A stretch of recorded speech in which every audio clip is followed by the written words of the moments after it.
আওয়ামী লীগকে নিষিদ্ধ করলে এবং নির্বাচন থেকে দূরে রাখলে দেশের গণতন্ত্র বাধাগ্রস্ত হবে, আপনি যদি একটু বলতেন। দেখেন, আওয়ামী লীগ হচ্ছে সব থেকে বড়, সব থেকে পুরাতন দল। আওয়ামী লীগ, আপনি যে কথাটি বললেন, বাংলাদেশকে স্বাধীন করেছে। আওয়ামী লীগকে বাদ দিয়ে আমাদের কোটি কোটি ভোটার আছে, তাদেরকে বাদ দিয়ে একটা নির্বাচন, এটা কারো কাছেই গ্রহণযোগ্য হবে না। আহ, আমাদের দেশের জন্য আন্দোলন করতে হবে। আমরা আন্দোলন করতে চাইনি, আমরা সংঘর্ষ চাই না। তবে আমাদেরকে কোনো দিকেই আহ, কোনো আহ, কি বলবো, আহ, পথ দেওয়া হচ্ছে না এখন। আমাদের আন্দোলন ছাড়া আর কোনো উপায় নেই। বাংলাদেশের মানুষ এরকম একটা সাজানো নির্বাচন মানবে না। আজ হোক কাল হোক মানুষ রাস্তায় নেমে পড়বে, এটা তারা মানবে না।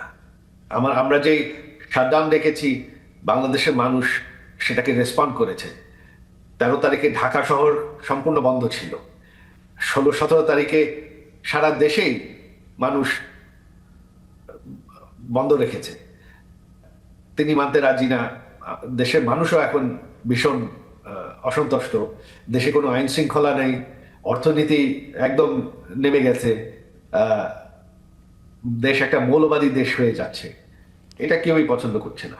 আপনি কি মনে করেন না যে আওয়ামী লীগ মানে রাজনৈতিক দল হিসাবে এতটাই দুর্বল এখন হয়েছে?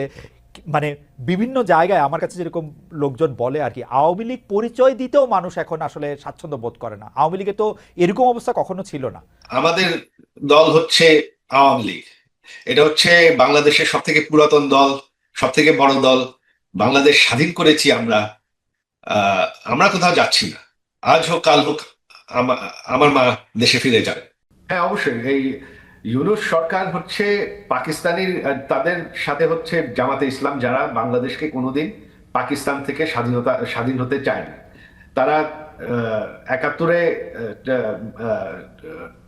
জঙ্গি হিসাবে আমাদের আমাদের বাঙালি 3 কোটি বাঙালিকে হত্যা, সরি, 30 লক্ষ বাঙালিকে তারা হত্যা করেছে।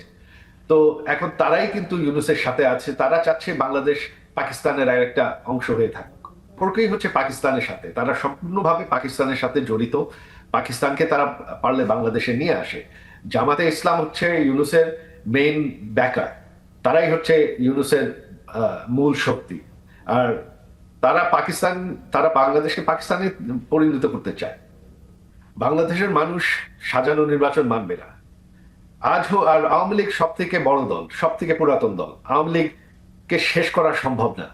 আজ হোক কাল হোক একদিন আওয়ামী লীগ ফিরে আসবে, এটা হবে। এখন তো বাংলাদেশ সরকার সম্পূর্ণ অবৈধ, এটা তো আমাদের সরকার না। এখানে তো বিশ্বাসের কোনো প্রশ্নই ওঠে না। তবে আওয়ামী লীগ এখন সম্পূর্ণভাবে ঐক্যবদ্ধ। আওয়ামী লীগ শুধু না, যত সেকুলার দলগুলো আছে তাদেরকে কিন্তু নির্বাচন থেকে বাদ দেওয়া হয়েছে। আওয়ামী লীগ কিন্তু শুধু না, একা না। তো সেকুলার ফোর্স যদি আপনি বাদ দিয়ে মৌলবাদীদেরকেই ক্ষমতায় আনতে চান একটা সাজানো নির্বাচন করে, তাহলে তো অবশ্যই ভারতের জন্য একটা ভয়ঙ্কর পরিস্থিতি হবে। জনাব মির্জা ফখরুল ইসলাম আলমগীর মনে করছিলেন যে ইউএনবির খবর অনুযায়ী আওয়ামী লীগ মানে ইউএনবির খবর থেকে আমি যা জানলাম সেটা হচ্ছে যে আওয়ামী লীগকে নিষিদ্ধ করলে এবং নির্বাচন থেকে দূরে রাখলে দেশের গণতন্ত্র বাধাগ্রস্ত হবে এবং তিনি আওয়ামী লীগকে নিষিদ্ধ করার পক্ষে নন। ভার্চুয়ালি বিএনপির আমি দ্বিতীয় বলবো না তৃতীয় বলবো আমি ঠিক জানি না, কিন্তু বিএনপি নীতি নির্ধারকদের একজন তো বটেই উনি, এবং সর্বোচ্চ নীতি নির্ধারকদের একজন। তিনি মনে করছেন যে আওয়ামী লীগ এখন মাঠছাড়া হলেও তাকে ব্যান করা সেটা গণতন্ত্রের জন্য, রাজনীতির জন্য ভালো হবে না। আপনার বিশ্লেষণ একটু শুনতে চাই। যেই স্বৈরাচার পালিয়ে গিয়েছে, যেই স্বৈরাচারকে বাংলাদেশের জনগণ বিতাড়িত করেছে আন্দোলনের মাধ্যমে, সেই স্বৈরাচার এই দেশের প্রত্যেকটি ক্ষেত্রকে কিভাবে ধ্বংস করে দিয়ে গিয়েছে এটি আমরা জীবনের পরতে পরতে অনুভব করতে পারি। কিভাবে দেশের অর্থনৈতিক ব্যবস্থা ভেঙে দিয়ে গিয়েছে, কিভাবে দেশের আইন শৃঙ্খলা ভেঙে দিয়ে গিয়েছে, কিভাবে দেশের শিক্ষা ব্যবস্থাকে ধ্বংস করে দিয়ে গিয়েছে, কিভাবে দেশের স্বাস্থ্য ব্যবস্থাকে ধ্বংস করে দিয়ে গেছে, কিভাবে দেশের প্রাকৃতিক অবস্থাগুলোকে, নদী নালা খাল বিল বন জঙ্গলকে ধ্বংস করে দিয়ে গিয়েছে, কিভাবে দেশের কৃষি, যেটাই বলি না কেন, সব কিছুকে যেভাবে ধ্বংস করে দিয়ে গিয়েছে, এর ভুক্তভোগী কিন্তু এই দেশের মানুষ। এখন একটি রাজনৈতিক দল হিসাবে এবং এই মুহূর্ত পর্যন্ত আত্মবিশ্বাসের সঙ্গে আমরা বলতে পারি বাংলাদেশের জনপ্রিয় রাজনৈতিক দল হিসাবে বিএনপির দায়িত্ব হচ্ছে দেশকে সঠিকভাবে পরিচালনা করা। দেশের মানুষ যখন বিএনপিকে দেশের দায়িত্ব পরিচালনার দায়িত্ব দেবে, প্রিয় ভাই বোনেরা, যেদিন স্বৈরাচার পালিয়ে যায়, আমাকে মহাসচিব সাহেব তখন ফোন করলেন। ফোন করে বললেন যে জাতীয় সরকার গঠিত করলে ভালো হয় কিনা, অথবা আমরা জাতীয় সরকারে যাব কিনা। তখন বিভিন্ন রকম একটা হেফাজত কন্ডিশন। আমি তখন বলেছিলাম যে আমরা জনগণের রায় মাথা পেতে নেব, আমরা জনগণের কাছে যাব, আমরা জনগণ যে সিদ্ধান্ত দেবে তাই আমরা মাথা পেতে নেব। কাজেই আমি সেই মুহূর্তে মনে করেছিলাম যে জাতীয় সরকারে আমরা যাব না। আমাদের লক্ষ্য, আমাদের উদ্দেশ্য সব কিছু নিয়ে আমরা জনগণের সামনে দাঁড়াবো। আমরা স্লোগানে বলি যে জনগণই আমাদের সকল ক্ষমতার, রাজনৈতিক ক্ষমতার উৎস। কাজে জনগণই যদি আমাদের রাজনৈতিক ক্ষমতার উৎস হয়ে থাকে, তাহলে কেন আমরা জনগণের সামনে গিয়ে দাঁড়াবো না? আমাদের লক্ষ্য বলবো দেশকে নিয়ে, জনগণকে নিয়ে, আমাদের উদ্দেশ্য বলবো দেশকে নিয়ে, জনগণকে নিয়ে, এবং জনগণ যে সিদ্ধান্ত দেবে আমরা মাথা পেতে সে সিদ্ধান্ত নিব। প্রিয় ভাই বোনেরা, তোমাদের নিশ্চয়ই মনে আছে আজকে থেকে প্রায় 3 বছর আগে বাংলাদেশে তখনও স্বৈরাচার বিপুল দাপটে এই দেশকে, দেশের মানুষের বাক স্বাধীনতার গলা টিপে রেখেছে, দেশের মানুষের রাজনৈতিক অধিকারের গলা টিপে রেখেছে। কিন্তু সেই রক্তচক্ষুকে উপেক্ষা করে আমরা দেশের মানুষের সামনে সংস্কার প্রস্তাব দিয়েছিলাম, যেটি 31 দফা হিসাবে পরিচিত সকলের কাছে, তাই নয়? মনে আছে নিশ্চয়ই তোমাদের। এই 31 দফার মধ্যে তোমরা এই 31 দফা মানুষের কাছে নিয়ে গিয়েছ। আজকে আমরা 31 দফার ভেতর থেকে বিভিন্ন শ্রেণীর মানুষের কিভাবে আমরা ভাগ্যের পরিবর্তন ঘটাতে পারি, সংক্ষেপে তোমাদের সামনে আজকে 8টি সাবজেক্ট উপস্থাপন করা হয়েছে। এর মধ্যে আছে, এখানে এক বোন বলেছে আহ, সে ক্ষুদ্র জনগোষ্ঠীর প্রতিনিধিত্ব হিসেবে বলেছে, তার প্রশ্নটি অন্যরকম ছিল। অন্য অন্য অনেকেই বলেছে, শিক্ষা নিয়ে বলেছে, অনেক কিছু নিয়ে বলেছে। দেখো, বাংলাদেশ যখন 1971 সালে স্বাধীন হয়, সেই স্বাধীনতা যুদ্ধে লক্ষ লক্ষ মানুষ যুদ্ধ করেছে, লক্ষ লক্ষ মানুষ প্রাণ দিয়েছে যুদ্ধে। অর্থাৎ দেশটি স্বাধীন করার জন্য কিন্তু লক্ষ লক্ষ মানুষকে এক কাতারে এসে দাঁড়াতে হয়েছে। আজকে আমরা দেশ গড়ার পরিকল্পনা, এই কাজটি যদি আমাদেরকে সফল করতে হয়, সারাদিন যে সকল বিষয় নিয়ে তোমরা আলোচনা করলে, এই কাজগুলোকে নিয়ে যদি আমাদের সফল করতে হয়, অর্থাৎ দেশকে যদি সামনে নিয়ে যেতে হয়, মানুষকে যদি তার অবস্থান পরিবর্তন করে ভালো অবস্থানে নিতে হয়, তাহলে আমাদের সকলকে কাঁধে কাঁধ মিলিয়ে কাজ করতে হবে। আমি গত 5ই আগস্টের পর থেকে, আমি গত প্রায় 1 বছরের বেশি সময় ধরে বলে আসছি যে আমাদের সামনের সময়গুলো কিন্তু খুব ভালো নয়। সামনে অনেক কঠিন সময়ে অপেক্ষা করছে আমাদের জন্য। বিভিন্নভাবে বিভিন্ন রকম ষড়যন্ত্র বিভিন্ন জায়গায় হচ্ছে। এই ষড়যন্ত্র রুখে দিতে পারে এই দেশের জনগণ, এবং এই ষড়যন্ত্র জনগণকে নিয়ে সাথে রুখে দিতে পারে বিএনপি, বাংলাদেশ জাতীয়তাবাদী দল। এই ষড়যন্ত্র এই ষড়যন্ত্র রুখে দেবার একমাত্র উপায় হচ্ছে গণতন্ত্র, গণতন্ত্র এবং গণতন্ত্র। আমরা যদি গণতন্ত্রকে প্রতিষ্ঠিত করতে পারি, যে কোনো মূল্যে জনগণের মতামতকে প্রতিষ্ঠিত করতে পারি, তাহলে অবশ্যই অনেক ষড়যন্ত্রকে আমরা রুখে দিতে পারবো। কিন্তু ষড়যন্ত্রকে রুখে দিতে পারলেও তারপরেও কিন্তু সামনে অনেক কঠিন সময়। একটু আগেই আমি বলেছি, এবং তোমরা নিজেরাও জানো, তোমরা আজকে ছাত্র দলের প্রতিনিধি হিসাবে এখানে প্রত্যেকে উপস্থিত আছো, ছাত্র হিসাবে তোমাদের নিজেদের ধারণা আছে। প্রত্যেকটি ক্ষেত্রে একটি অরাজকতা বিরাজ করছে। কাজে আমরা এখানে আজকে অর্থনীতি নিয়ে আলাপ করেছি। আমরা এখানে তরুণ যে সমাজ, কয়েকজন তোমরা প্রশ্ন করেছো, তরুণ যে সমাজ, তাদের সামনে সবচেয়ে বড় যেই সমস্যাটি, তাদের কর্মসংস্থানের বিষয়, এই কর্মসংস্থানের বিষয় নিয়ে আমরা আজকে এখানে আলাপ করেছি।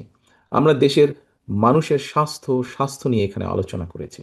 আমরা এখানে দেশের যে অর্ধেক সমাজ নারী সমাজ, এই নারী সমাজকে কিভাবে ইম্পাওয়ার করা যায় এবং তাদের কন্ট্রিবিউশনকে সমাজের মধ্যে নিয়ে আসা যায়, এবং যেটার যেটার শুভ ফল দেশের অর্থনীতি, দেশের সমাজ ব্যবস্থা, পরিবার, স্বাস্থ্য সবকিছুর উপরে সে অবস্থা, শুভ অবস্থাটা পড়বে, কিভাবে সেটা করা যায় তা নিয়ে আমরা আলোচনা করেছি।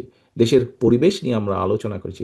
দেশের শিক্ষা ব্যবস্থা নিয়ে আমরা আলোচনা করেছি। কিভাবে শিক্ষা ব্যবস্থাকে আমরা গড়ে তুলতে পারি, কিভাবে শিক্ষকদেরকে আমরা গড়ে তুলতে পারি সুন্দরভাবে, কারণ শিক্ষকদেরকে যদি আমরা গড়ে তুলতে পারি তাহলে ভবিষ্যৎ শিক্ষা ব্যবস্থাকেও সুন্দরভাবে গড়ে তুলতে পারবো। কিন্তু এই কাজগুলো করা কিন্তু কঠিন কাজ, নট ইম্পসিবল, কিন্তু অনেক কঠিন কাজ।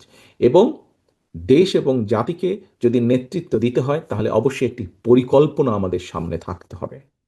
প্রিয় ভাই বোনেরা, তোমরা আজকে যখন এই হলে এসে বসেছো, তোমাদের আলোচনা শুরু হয়েছে, তোমরা যে আলোচনা শুরু হবার সময় তোমাদেরকে প্রত্যেকে একটা করে ফোল্ডার দেওয়া হয়েছে, এবং কিছুক্ষণ পরে, খুব সম্ভবত লাঞ্চের পরে, তোমাদের সকলকে আলাদা আবার হাতে হাতে একটা লিফলেট দেওয়া হয়েছে না তোমাদের?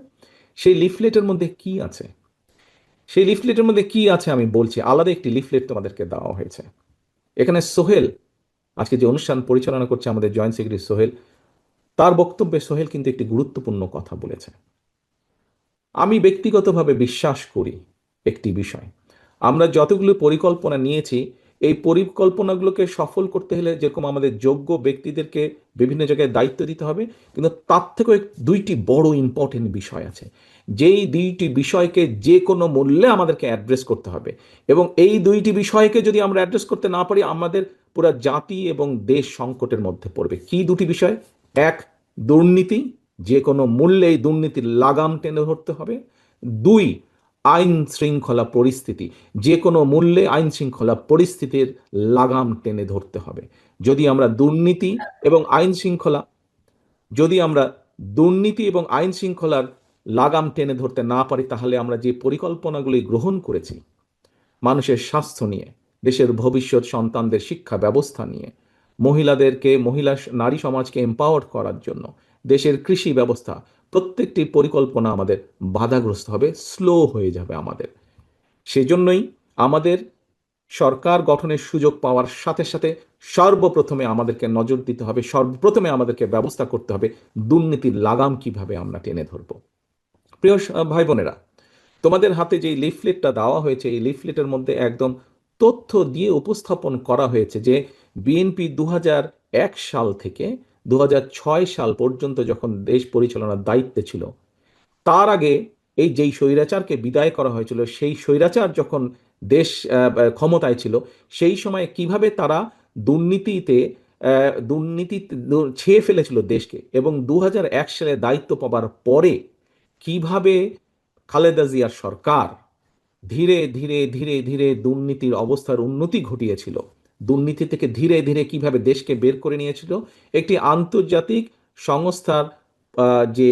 সংস্থার যে অ্যানালাইসিস, সেই অ্যানালাইসিস একদম পুরা সুন্দরভাবে তোমাদের সামনে তুলে ধরা হয়েছে সেই লিফলেটটার মধ্যে। কাজেই আমরা দৃঢ়ভাবে, অত্যন্ত আত্মবিশ্বাসের সঙ্গে বলতে পারি, এই বাংলাদেশে যদি দুর্নীতির লাগাম টেনে ধরতে পারে, তাহলে একমাত্র বাংলাদেশ জাতীয়তাবাদী দলই পক্ষেই সেটা সম্ভব। সেইটি করা সম্ভব একমাত্র কারণ আমরা অতীতে করেছি, আমরা ইনশাল্লাহ ভবিষ্যতে দেশের মানুষ দিলে ভবিষ্যতে ইনশাল্লাহ আমরা সেই কাজটি করিয়ে দেখাতে পারবো। প্রিয় সহকর্মীবৃন্দ, কেউ কেউ বলে থাকে স্বৈরাচার যেভাবে বিএনপির সম্পর্কে, এই যে স্বৈরাচার, পলাতক যে স্বৈরাচার, তারা বিএনপির সম্পর্কে যেসব মিথ্যা প্রোপাগান্ডা ছড়াতো, আমরা ইদানিং লক্ষ্য করছি কিছু কিছু ব্যক্তি বা দল ঠিক একই সুরে গান গাইছে বা একই সুরে কতগুলো কথা বলার চেষ্টা করছে। এখন প্রশ্ন হচ্ছে, তাদেরও তো দুইজন ব্যক্তি আমাদের সাথে সেই সময় সরকারে ছিল। এই দুজন ব্যক্তি পৃথিবীতে আর নেই। দুজনই সিনিয়র মানুষ, দুজনেই সিনিয়র রাজনীতিবিদ ছিলেন। তারা তারা গত হয়েছেন। কাজেই যে মানুষ নেই তাদের সম্পর্কে অবশ্যই খারাপ কথা বলা উচিত নয়। তাদের প্রতি পরিপূর্ণ সম্মান রেখেই বলতে চাই, সেই দুইজন ব্যক্তির বিএনপি সরকারে শেষ দিন পর্যন্ত থাকা প্রমাণ করে দেয়, দুটো জিনিস প্রমাণ করে যৌক্তিকভাবে।